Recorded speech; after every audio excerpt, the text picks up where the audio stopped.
Nakakatawa yung Nine Judas Line sa West Philippine Sea. Sino kaya yung Nine na Judas? Kasi ang tamang ano dyan Nine Dash Line sa West Philippine Sea. Ang pag-aari ng Pilipinas base sa International Court. Nine Dash Line, yan po yung lawak ng West Philippine Sea. Pero ngayon naaangguluhang Nine Judas Line. Kasi meron daw pong siyam na politiko na mas pumapabor doon sa dash line ng China o gusto ng China. Di ba? Di ba yung China gustong gawin nila 10 dash line? Mas pinalawak at pinalalawak nila yung sakop nila dyan sa South China Sea at damay ang West Philippine Sea. Kaya nabanggit yung Nine Judas Line kasi may mga politiko talagang lantaran ang mga sinasabi na pumapabor sa China. Pero ni katiting wala tayong maramdamang pumapabor sa Pilipinas. Pero ang sinasabi, hindi sila tagapagtanggol. Hindi sila pro-China. E di magsalamin kayo at makita nyo ang sarili nyo. Ha? Yung mga nagkukunwari, mga Pilipino, pero pro-China ang dating, magsalamin kayo para makita nyo ang mukha nyo. At nang mawala kayo sa usapang Nine Dash Line. Kasi para bang sinabing Nine Judas Line talaga. Pag sinabi kasing Judas, malalim na Tagalog yan. Pag Judas talagang masama, taksil, traidor, Judas. Ang lupit ano nga. Kasi, paano ba naman hindi mapapag-usapan yan? Nakikipagdebate pa yung iba. Para panindigan nila yung kagustuhan ng dayuhan. Paano naman? So, hindi talaga katanggap-tanggap. Yung mga politikong yon alam ninyo. Yung grupong yon alam na ninyo. Kung sino yung siyam na politiko na tinutukoy na Nine Judas Line. Judas talaga. Ang lupit, ano nga? Ay wala tayong magagawa. Yan ay pulso ng mamamayan. Yan ay pananaw ng mamamayan. Base sa kanilang nakikita at naririnig. At ang akin namang mga pagtalakay at opinyon tungkol dyan ay dahil base na rin sa mga pinamumuhugutan natin. Para hindi kayo mawala sa isyu ng ganyang usapin, ay di magbago kayo. Pumabor kayo sa Philippine Law, International Court, Decision, at mga Pilipino.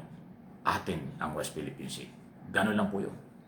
Ngayon nga po, kung yung mapapansin, yung mga politiko na pro-China dating, para daw mambabatas ng China. Ang suot nilang mga damit sa social media ay maka-China talaga. Chinese looking talaga. Chinese dress ang suot nila. Nakasombrero pa at kung ano. Daming lumalabas ng ano. Ang lupit.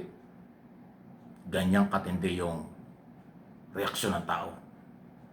Kahit personal, kahit na ano man, dinadamitan ng damit ng China ang mga politikong ang tingin nila pro-China. Pag hindi pa naman yung naramdaman yan, ewan ko lang. Yan ay simbolo ng galit, simbolo ng hindi nila matanggap na kayo ay pro-China. Kaya dinidisplay na lang sa social media na ang mga dating ninyo ay parang pro-China. Meron dito, nakita na ba niyo ito? Merong, baka akala nyo nagbibiro ako, mayroong picture na ganyan. Ngayon ay, anong tawag dito? Anong tawag yan?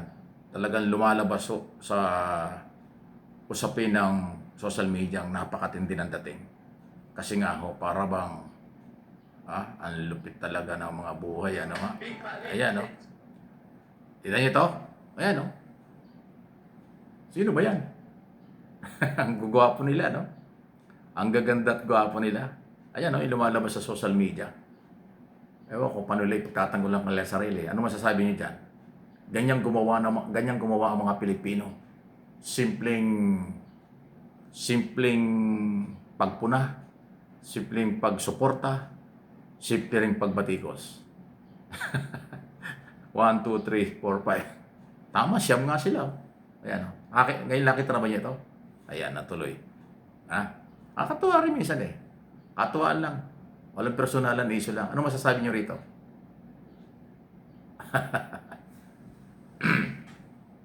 Di ba? Paano natin, bagay, malaya ang Pilipinas. Malaya ang mga Pilipino. Kaya hindi maiwasan na may mga ganyan-ganyan na katuwaan, pero may mensahe. Mga simbolo yan ng kanilang damdamin na hindi naman natin pwedeng pagbawalan. Yan ay kanilang paniniwala na baka kayo'y ganun. Pero ako naman, hindi ako naniniwalang ganyan kayo. Para malinaw. Hindi ako naniniwalang ganyan kayo. Maaaring pagdudahan kung hindi kayo magbabago na baka nga kayo ay pro-China. Pero yun naman kasi mahirap din patunayan. Lahat yan ay speculation at opinion. Nagbibigay ng opinion na baka pro-China talaga kayo. Bibigay ng opinion katulad ng channel na ito na baka nagkakamali sila o nakakalimot. So ang aking pong mga topic ay for information education, maging wake-up call sa nagkakamali, wake-up call sa mga ibang paniniwala at paninindigan, at wake-up call din po constructive criticism sa mga ayaw manindigan na papabor sa majority ng Pilipino at bansa. Yun po yung mahalaga doon. Okay? Talaga, ano yung masasabi niya? Malupit talaga. Ano ha? Anyway, ano pang issue? Naku, dahil itong linggong ito ay tumatakbo na yung oras ng proseso ng impeachment. Okay?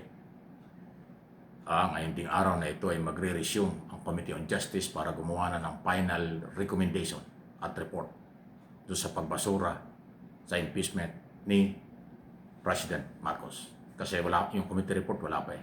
Yung committee report gagawin din dadalhin sa plenaryo for voting. Pag nakuha yung 1/3 vote, sinuportahan yung committee report, dismiss na, dead na, officially ang impeachment laban kay Pangulong Marcos. Kasi yung last week na tinapos, voting pa lang. Wala pang official report. Gagawa pa lang ng official report ng committee. Tapos subject for approval sa plenaryo. Doon ang pinali. After nyan, ayan na.